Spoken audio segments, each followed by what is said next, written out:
Hello दोस्तों, मैं अभिषेक राय आपका फिर से स्वागत करता हूं। हम अपने यूट्यूब चैनल पे मेरा चल रहा है बिहार स्पेशल सीरीज। उसमें से ज्योग्राफी का जो पार्ट है हम लगभग बातें कर चुके हैं, है ना। अब 2-3 वीडियो और आएगा ताकि बिहार ज्योग्राफी का जो पार्ट है वो समाप्त हो जाएगा, है ना।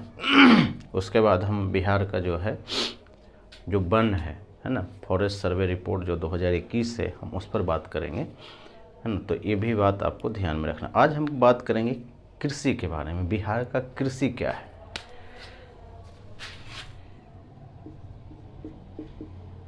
बिहार में कृषि,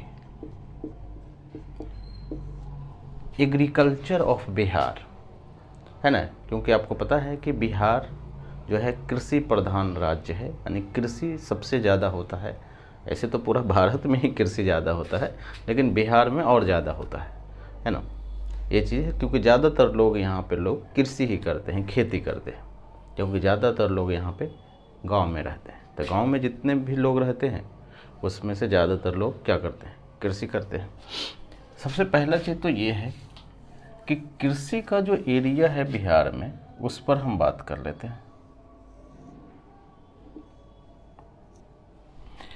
इसमें जो अगर हम बिहार का ये टोटल एरिया की बात करें, हम शुरू में भी बात किए थे, वो है 93.6 लाख हेक्टेयर। ये टोटल एरिया है, यानी टोटल अगर बिहार का ये जो बिहार है इसका जो क्षेत्रफल है ये है।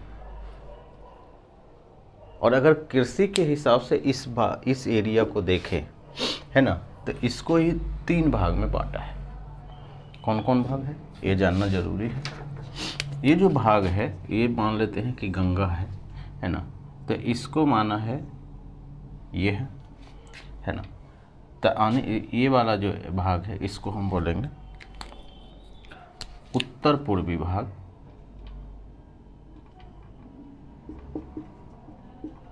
और एक है ये है उत्तर पश्चिमी भाग,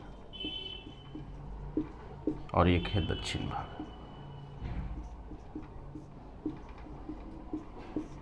तीन भाग में, है ना। एक उत्तर पश्चिमी भाग, एक है उत्तर पश्चिमी भाग, एक उत्तर पूर्वी भाग, और एक दक्षिणी भाग। यही 3 भाग में हम बांटते हैं, है ना। ये चीज़ें आपको ध्यान रखना। ये जो भाग हम बात कर रहे हैं आपको समझ में आएगा कि ये कहाँ पे है। तो ऊपर में जो मधुबनी वाला जो एरिया है, मधुबनी है, यानी मधुबनी से आप नीचे जाएंगे, मधुबनी के बाद आता है दरभंगा, दरभंगा के बाद आएगा समस्तीपुर, और समस्तीपुर के बाद क्या आता है, समस्तीपुर के बाद आएगा बेगूसराय। यानी ये जो बाउंड्री लाइन हम जो खींच रहे हैं इस एरिया से जो है, यानी मधुबनी, दरभंगा, समस्तीपुर, और ये जो बेगूसराय से जो ये साइड वाला एरिया है, पश्चिम वाला एरिया है, हम इसको बोलते हैं उत्तर पश्चिमी साइड। और अगर इसके साइड जो पूरब वाला एरिया है उसको बोलते हैं हम उत्तर पूर्वी भाग। क्लियर है। अगर इसमें कभी कभी डिस्ट्रिक्ट पूछ लेता है कि इसमें सबसे ज़्यादा डिस्ट्रिक्ट कहाँ, तो इसमें टोटल 13 डिस्ट्रिक्ट आते हैं, और ये वाला जो एरिया है उसमें टोटल 8 डिस्ट्रिक्ट आते हैं। तो ये भी आपको समझ में आ गया, है ना। ये है कृषि जलवायु क्षेत्र जो बिहार सरकार ने बनाया है। इसको बात को भी हमें लिख लेना जरूरी है। यह है कृषि जलवायु क्षेत्र, ये है, यानी कृषि से रिलेट करता है। यानी बेसिकली उनका मानना है कि इतना जो एरिया है इधर वाला, एक ही जैसा मानसून हुआ, एक ही जैसा मिट्टी हुआ, है ना, एक ही जैसा जलवायु हुआ, टेम्परेचर डिसाइड होता है। सेम इसी टाइप है कि एक ही जैसा ये जो 8 डिस्ट्रिक्ट है उसमें से ये है। क्लियर है। अब उसमें से आपको जो है दक्षिणी पठारी भाग को भी ये 2 भाग में बांटा है। जैसे अगर हम इसको 1 मान लें, अगर हम इसको 1 मान लें और इसको हम 2 मान लें, क्लियर है, 1 और 2, और तो हम इस पर वाला को हम मान लेते हैं 3, है ना। अगर हम ये समझें तो ये मान लेते हैं 3, और इसको भी 3, लेकिन 3 को ये क्या किया है, 3 को ये और ये 3 को बी कर दिया है। क्लियर है। सेम इसी टाइप से आपको ध्यान रखना है कि ये जो जलवायु क्षेत्र है 1, 2 और 3 का ये और 3 का बी। क्लियर है। तो ये जो एरिया है, यानी कि हम फिर से यही बात करेंगे, इधर वाला जो एरिया है कहाँ से ये टच करता है ना। तो ये जो एरिया है आप नवादा से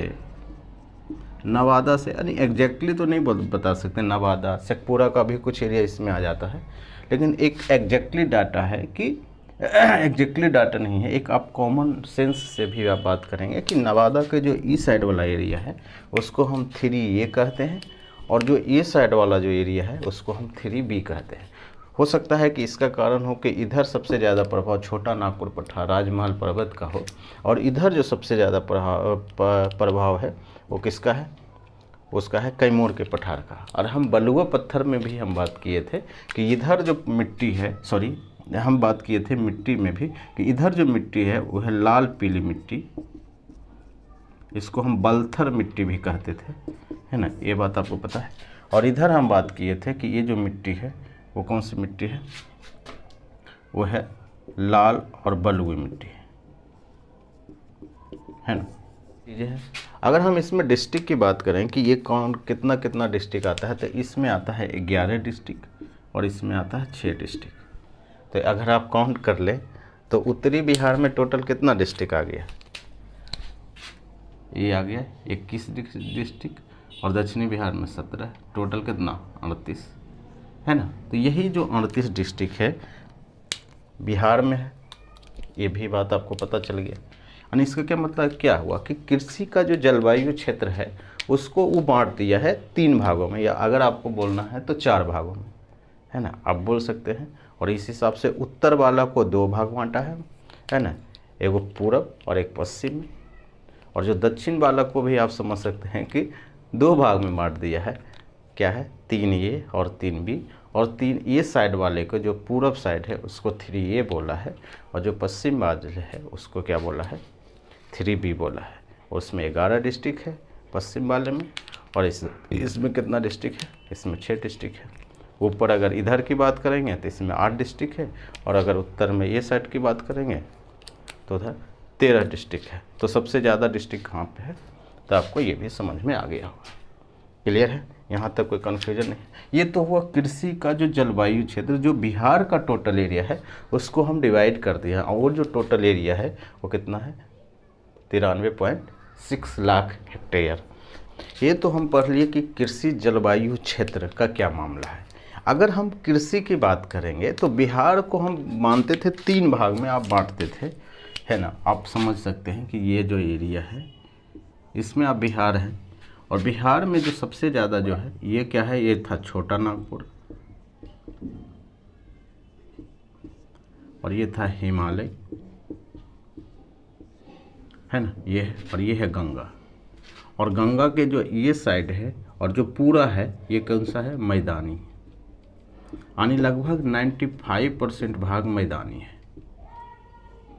और इसी में पाया जाता है कौन सा मिट्टी, नवीन जलोढ़ मिट्टी, यानी जो खादर होता है ना, पानी में जो डूब जाता है, बाढ़ में जो एरिया डूब जाता है वहाँ पे जो मिट्टी मिलती है उसको बोलते हैं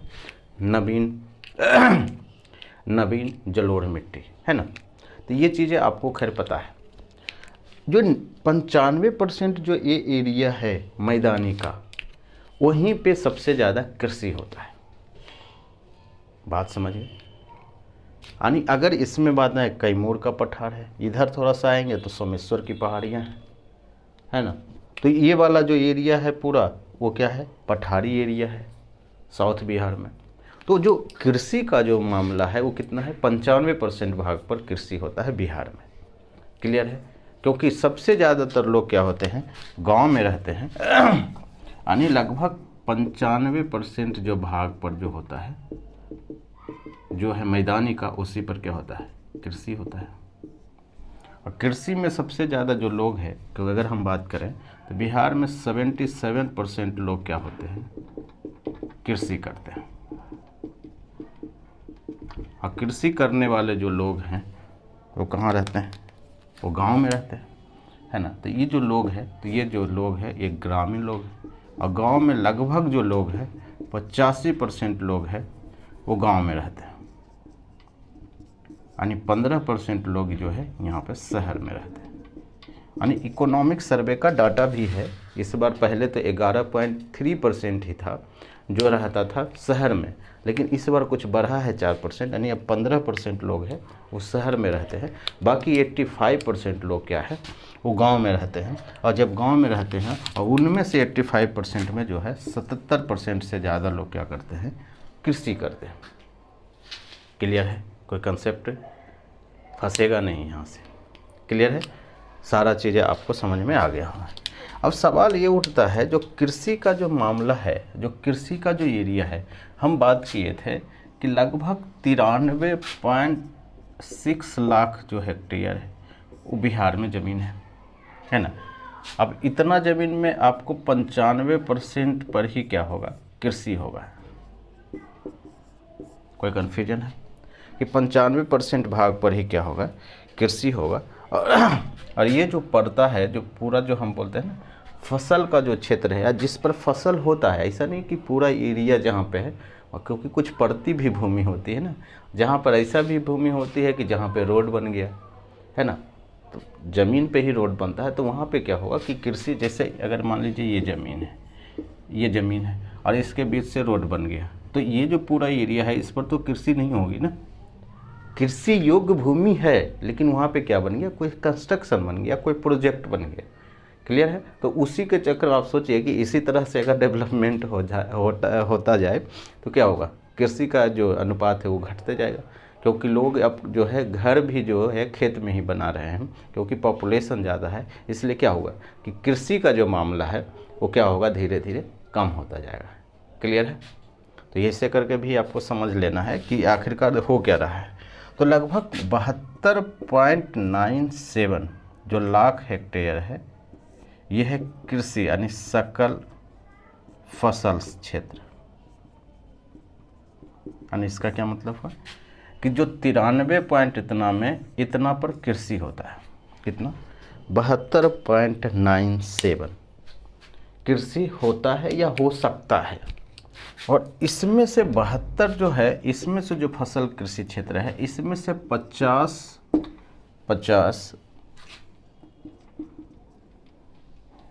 यानी ये जो 72.97 यानी लगभग 73 लाख हेक्टेयर है, उसमें से जो फसल होता है, जो शुद्ध बुआई क्षेत्र है, वो कितना है, वो है 50.7 लाख हेक्टेयर। अब इसका क्या मतलब है, इसको बोलते हैं शुद्ध बुआई क्षेत्र।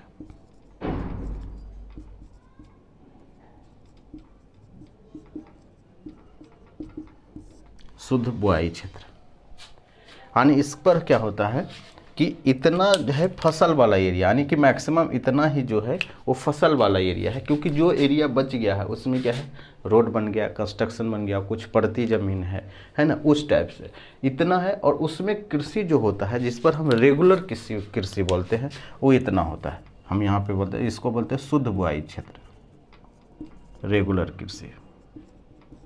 रेगुलर एग्रीकल्चर जो होता है, एक शब्द आएगा, इसका नाम है फसल सघनता। फसल सघनता का क्या मतलब है कि मान लेते हैं कि ये जो एरिया है, यानी कि इसको बोलते हैं 144% है। फसल सघनता कितना है बिहार में, 144%। क्लियर? अब यहाँ पे समझना फसल सघनता का क्या मतलब है। जैसे इसमें है कि एक साल में एक ज़मीन पर कितना फसल होता है ना। तो अगर बिहार में रेगुलर आप देखेंगे तो एक तो होता है जिसको हम बोलते हैं खरीफ फसल, और एक होता है रबी फसल। यानी अगर हम एक साल में एक ही ज़मीन पर दो फसल उगाते हैं तो हम बोलेंगे कि फसल सघनता कितना है, 200%। क्लियर है? अब आपके दिमाग में आएगा कि ये इतना तो मिनिमम होता ही है, गर्मा भी हो जाता है कुछ, तो क्या होगा 300%। नहीं, सब जगह नहीं होता है ना। अगर हम खरीफ की बात करें तो कुछ जगह क्या होती है, बाढ़ आ जाती है, खासकर उत्तर बिहार में तो पूरा बाढ़ वाला ही मामला है ना। तो अगर एक एवरेज स्टैंडर्ड पर पहुँचे तो क्या होगा कि 144% जो है वो होता है फसल सघनता। और ये सवाल पूछता है या पूछने के चांस भी खूब बनता है। क्लियर है? ये चीज़ें हैं। अब अगर पूछ दे कि मैक्सिमम सघनता कहाँ होती है, यानी फसल सबसे ज़्यादा जो मैक्सिमम है, यानी एक ही खेत पर सबसे ज़्यादा कहाँ होती है, मैक्सिमम सघनता कहाँ होती है, तो मैक्सिमम सघनता होती है शिवहर में। आप मैप देख सकते हैं। और जो मिनिमम सघनता कहाँ होती है, यानी सबसे एक साल में एक ज़मीन पर सबसे ज़्यादा कम वो होता है, तो वो होता है गया में। क्लियर है। अगर कोई पूछे कि अगर फसल अच्छी हो उसके लिए क्या ज़रूरी है ना, कृषि के लिए क्या ज़रूरी है, बहुत आराम से, मिट्टी अच्छा होना चाहिए, उपजाऊ अच्छा होना चाहिए, उसको समय पर पानी देना चाहिए, है ना, ताकि पानी देने का मतलब है कि सिंचाई का बेहतर साधन हो, है ना, आपके पास जो है बीज बेहतर होना चाहिए, है ना, तो आप जो है बुआई बढ़िया से करें। तो ये सब जो लोकल है वो चीज़ें आपको पता है, और वो सवाल पूछ भी लेता है, क्योंकि बिहार में ये सब सारा चीज़ें हैं।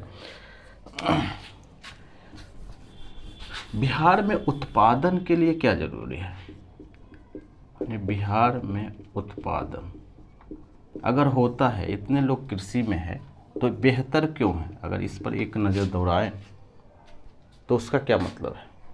बिहार को 5 बार कृषि कर्मण पुरस्कार भी मिला है, इसीलिए मिला है क्योंकि बिहार में कृषि जो है वो ज़्यादा बेहतर है। क्लियर है। तो उसका क्या कारण है, उत्पादन का क्या कारण है। एक तो यहाँ पर हम बोलेंगे कि उपजाऊ मिट्टी है, उपजाऊ मिट्टी है। उपजाऊ मिट्टी का मतलब है कि 95% जो एरिया है वो क्या है, यहाँ पर है नवीन क्या है, जलोढ़ मृदा,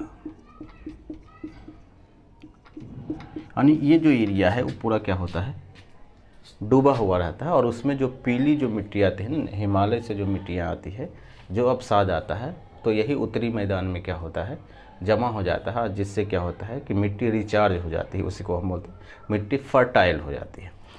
दूसरा है सिंचाई की उपलब्धता है,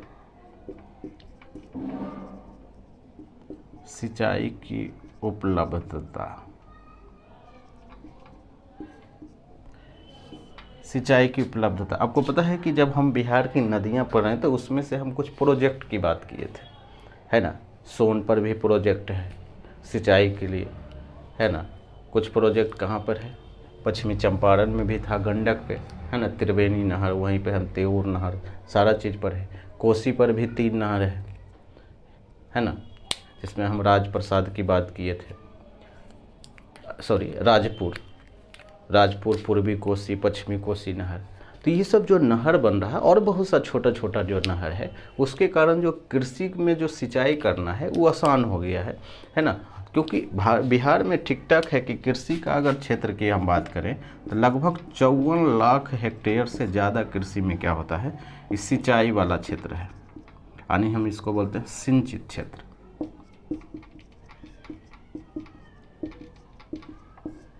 सिंचित क्षेत्र है ना, यानी आप बोल सकते हैं कि 54.35 लाख हेक्टेयर, तो लगभग आपको 54 लाख से ज़्यादा क्षेत्र जो है वो सिंचित क्षेत्र है।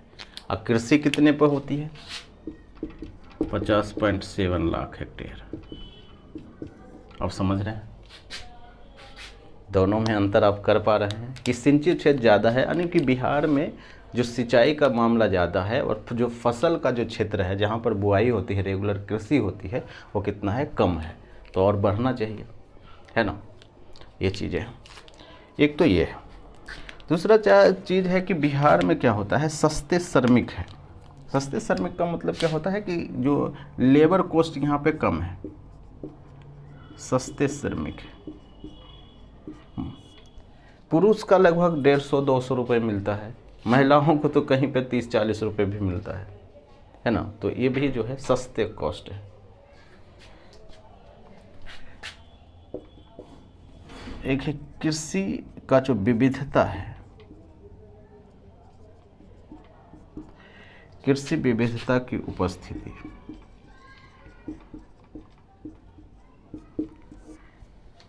जब आप एक ही फसल उगाएंगे रेगुलर एक खेत पर, तो जो मिट्टी होती है उसकी जो उर्वरक क्षमता है वो क्या होती है, वो कम हो जाती है। लेकिन जब आप कृषि जो है वो बदल के खेती करेंगे तो क्या होता है कि उसकी जो उपज क्षमता है, जो फर्टिलिटी जो क्षमता है मिट्टी की, वो बनी रहती है ना। तो बिहार में ये चीज़ तो है कि जैसे अगर होता है, जैसे रबी फसल हो गई, फिर क्या होगा, जैसे खरीफ फसल हो जाएगा, खरीफ फसल होता है, फिर रबी होता है, फिर जायद होता है। हम आगे बात करेंगे फसल का पैटर्न में, हम ये बात करेंगे, है ना। तो क्या होता है कि फसल जो है यहाँ पे ज़्यादा पानी की ज़रूरत है, यहाँ पानी की कम ज़रूरत है, यहाँ कुछ ही ज़रूरत नहीं है या बहुत कम ज़रूरत है ना। तो इसको बोलते हैं कि डाइवर्सिटी ऑफ एग्रीकल्चर, है ना, रेगुलर इसी की बात करते हैं। ये तो हम बात किए उत्पादन का कि बिहार में जो कृषि इतना बेहतर हो रहा है उसका क्या कारण है। कुछ चैलेंजेज भी है, चुनौतियाँ क्या है कि जो हम और बेहतर कृषि कर सकते हैं, कौन कौन सा चीज़ है वो रोक रहा है बिहार को, बिहार के कृषि में। क्लियर है। तो हम इसमें बोलेंगे समस्याएं।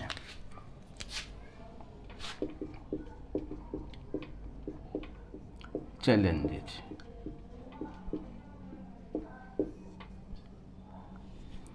एक तो यही है, एक को बोलते हैं जोत का आकार।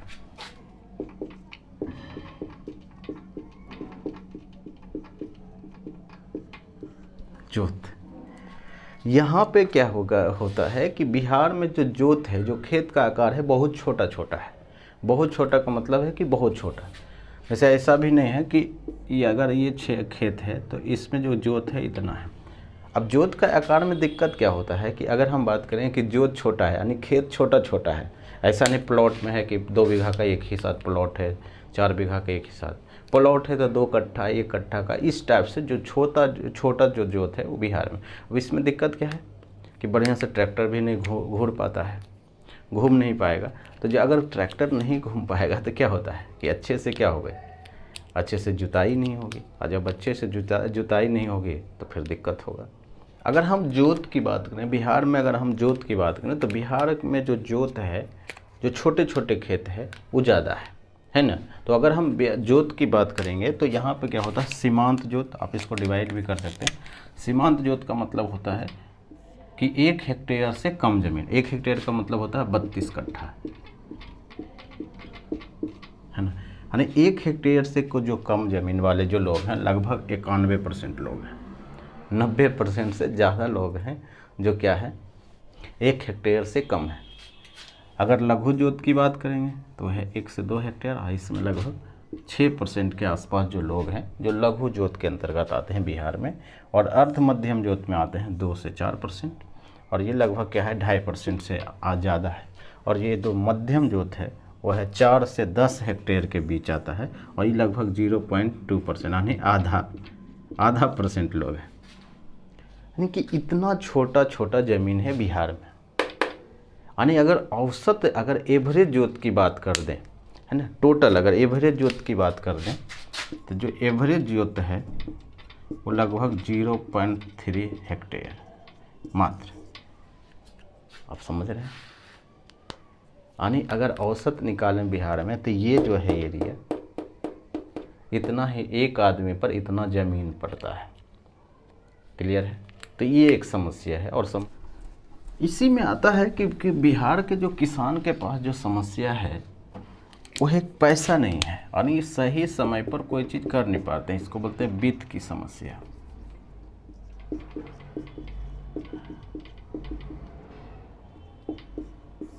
पैसा नहीं कृषि करने के लिए, चाहे खेत को जोतना हो, सिंचाई करना हो और बीज मंगवाना हो, ये सब के लिए पैसा भी नहीं है। एक तो ये लोग जो काफ़ी गरीब हैं, है ना, तो ये भी एक समस्या है। अगर इनको लोन चाहिए तो ये इनको बैंक भी लोन नहीं देता है ना। जो केसीसी के द्वारा जो भारत सरकार ने शुरू किया है तो उसके थ्रू भी इनको लोन क्या होता है, नहीं मिलता है।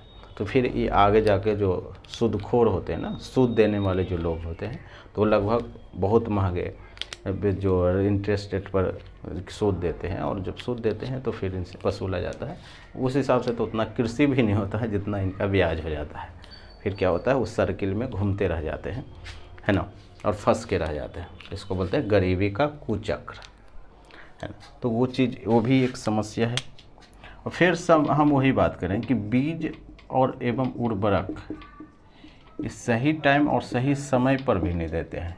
एक तो बीज भी इनको सही नहीं मिल पाता है, पैसा ही नहीं है तो कहाँ से लेंगे। सरकार भी उतना हैवी तरीके से कार्य नहीं करता है। उर्वरक भी जितना देना चाहिए, जिस समय पर देना चाहिए, दवाई जितना देना चाहिए, वो नहीं दे पाते हैं, है ना। एक ये भी समस्या है। चौथा है कि ये जो आधुनिक तकनीक है, आधुनिक तकनीक का प्रयोग नहीं करते हैं। यानी ये जो इनोवेशन होता है, जैसे कब बारिश होगा, कौन सी फसल होना चाहिए, है ना। जैसे बहुत सारा ऐप आया है, किसान मोबाइल ऐप, तो उसमें आप क्या हो सकता है कि आपको पता चल जाएगा कि बारिश कब होगी, है ना। और आप अपनी मिट्टी को उनको बताइए कि ये स्थिति है, तो वो बताएंगे कि इस फसल के लिए आपका मिट्टी बेहतर है ना। तो ये भी आप सॉइल हेल्थ कार्ड जो भारत सरकार ने शुरू किया है वो यही तो है ना। तो इसका भी वो क्या होते हैं कि ये प्रयोग नहीं कर पाते हैं। एक चीज़ तो ये है, आधुनिक तकनीकी का जो प्रयोग है उसका अभाव है। तीसरा है सिंचाई में कुछ मानसून पर निर्भर है। सिंचाई के लिए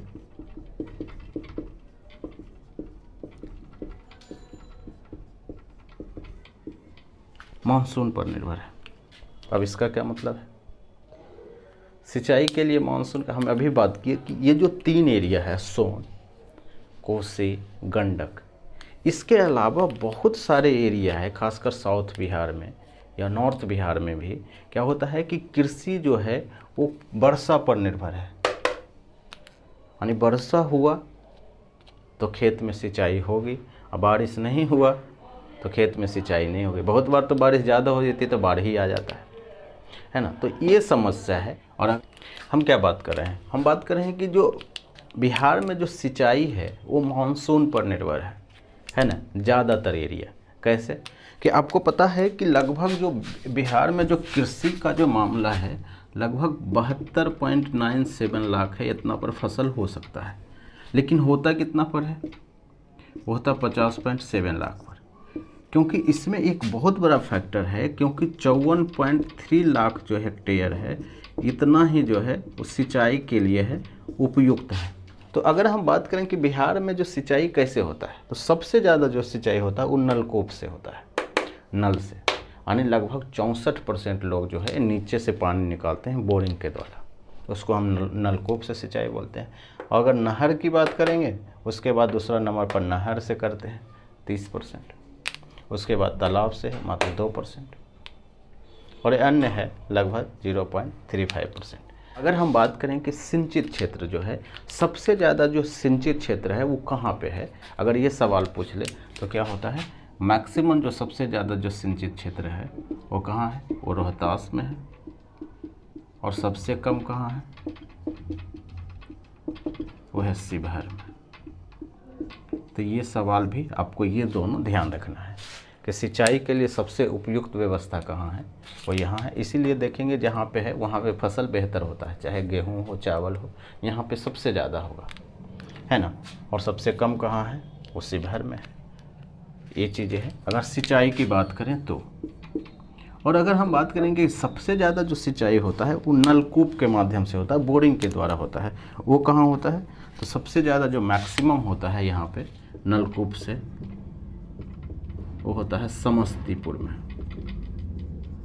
ऐसे तो बिहार में सब जगह होता है। और मिनिमम कहाँ होता है, यानी कम कहाँ होता है? वो होता है रोहतास में। अब आपको दिमाग में एक बात आया होगा कि नहर में सबसे बेहतर कौन है? तो रोहतास सबसे बेहतर है, क्योंकि यहाँ नलकूप से नहीं, यहाँ नहर से जो सोन का जो पानी है उसी से जो मैक्सिमम जो एरिया है यहाँ पे सिंचाई होती है। क्लियर? ये दोनों आपको ध्यान रखना है कि सबसे ज़्यादा सिंचाई कहाँ होता है? रोहतास में। और सबसे कम शिवहर में। अगर नलकूप की बात करेंगे, नलकूप में सबसे ज़्यादा सिंचाई कहाँ होता है? तो वो समस्तीपुर में। और कम कहाँ होता है? रोहतास में। क्योंकि रोहतास में जो है सबसे ज़्यादा नहरों से सिंचाई होती है ना, इसलिए यहाँ पे जो है नलकूप का जो मामला है वो कम है। क्लियर है? हम बात कर रहे थे कि सिंचाई जो है वो मानसून पर निर्भर है, और जब मानसून हुआ, बारिश ठीक ठाक हुई, तो क्या होता है, वो हो जाता है, फसल ठीक होती है। कभी कभी बारिश ज़्यादा हो जाती है तो क्या होता है कि डूब ही जाता है। तो उसी को बोलते हैं कि बाढ़ और सूखा की भी खतरा है ना। तो ये भी हम अगला पॉइंट में लिखेंगे कि बाढ़ एवं सूखा जैसी प्राकृतिक आपदाएं भी है जो बिहार के कृषि के विकास को रोकती है। अगर हम बात करें इसके अलावा अगर बिहार में कौन कौन से फसल होते हैं, अगर इस पर हम बात कर लें तो मज़ा आ जाए, है ना। तो बिहार में फसल जो होता है वो कितने टाइप का होता है, हम इस पर बात कर लेते हैं। बिहार में फसल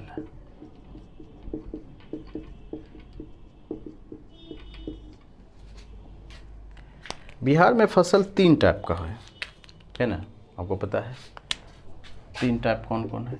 एक को हम बोलते हैं खरीफ, यानी ये होता है जून में लगता है और कटता कब है, जून जुलाई में लगता है और ये कटता है अक्टूबर नवंबर में। क्लियर है, खरीफ फसल है ना। और इसमें जो मैक्सिमम जो आता है वो आता है धान।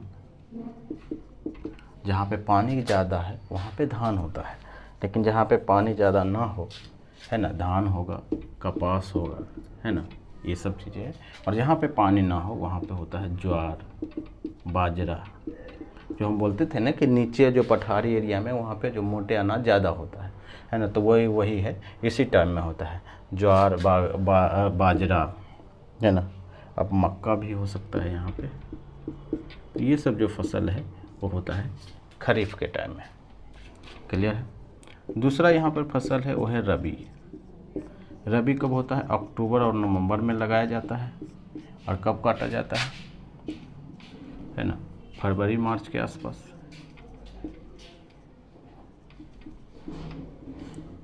फरवरी और मार्च के आसपास, है ना, या मार्च अप्रैल भी बोल सकते हैं, कभी कभी अप्रैल तक भी चला जाता है। तो इसको हम बोल सकते हैं कि अक्टूबर नवंबर में लगाया और ये हो गया कि मार्च से अप्रैल के बीच जो है वो काट लिए। और इसमें जो फसल आता है उसमें क्या आता है, गेहूँ, जौ, आलू, है ना, ये सब जो सब्जियों वाला कुछ है, दलहन भी आ जाता है, चना, मसूर, ये सब जो है ना, ये सब भी आता है, मूंगफली भी आता है। मूंगफली आप इसमें भी डाल सकते हैं।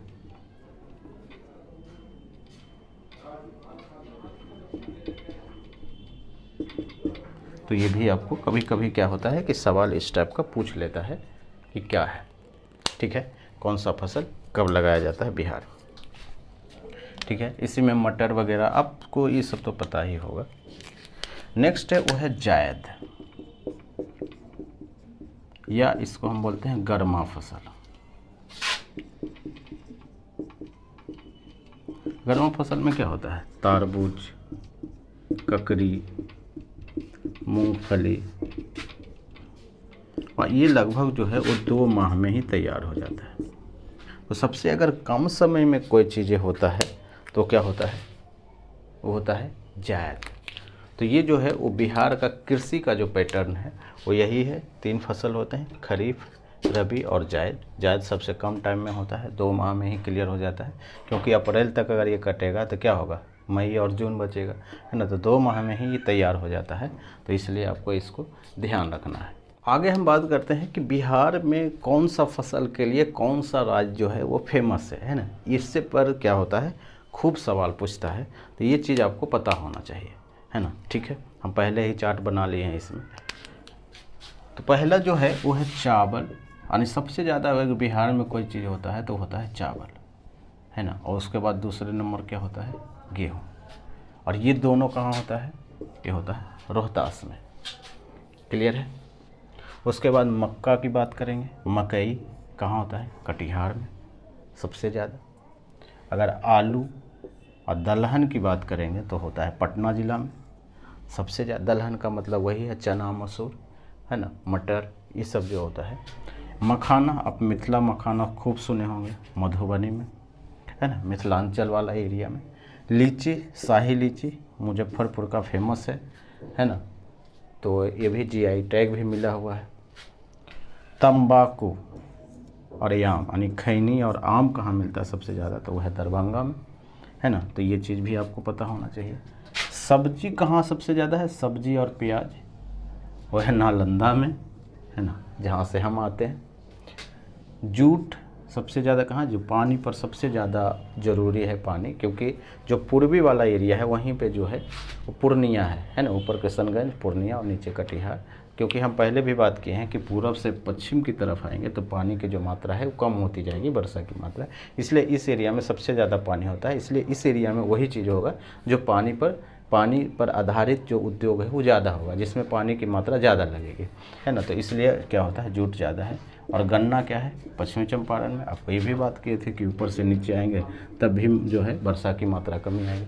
तो उत्तरी साइड में जो है पानी ज़्यादा होती है, वर्षा ज़्यादा होती है ना। पूर्वी साइड और जो उत्तर साइड है उसमें क्या होती है, बारिश ज़्यादा होती है, क्योंकि ये जो पर्वतीय क्षेत्र है पश्चिमी चंपारण, तो गन्ना सबसे ज़्यादा यहीं पे होता है। तो ये जो है फेमस है।